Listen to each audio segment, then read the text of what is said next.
আচ্ছা ঠিক আছে ঠিক আছে। তখনই আমি বুঝবার পারছি তোমার যদি আমার পিছনে আমি ঘুরাইতে চাই তাহলে তো একটাই উপায় আছে, তোর কাছ থেকে বাকি খাওয়ান লাগবো, দেখছস? এরপরে কি চোরকির মতো তুই আমার পিছনে ঘুরছস? আচ্ছা ঘুরা কইতাছি বাহার, আমার জীবনে আমার পিছনে এমন ভাবে কোনো পোলা ঘুরে নাইকা। আমি বুঝবার পারছি কারণ আছে অন্য কিছু, কিন্তু ঘুরছস তো, ব্যাপারটা কিন্তু আমার খুব ভালো লাগছে। মেজাজটা যে কি খারাপ লাগতেছে চুমকি, তুই আমার লগে আবার নাটক করছস।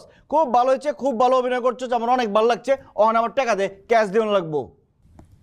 টাকা তো তুই আমারে দিবি।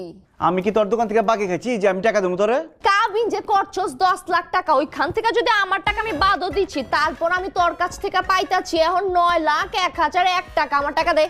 এই টাকা আমার দিন লাগবো? তোরই দাম লাগবো, দে। আব্বা বাহা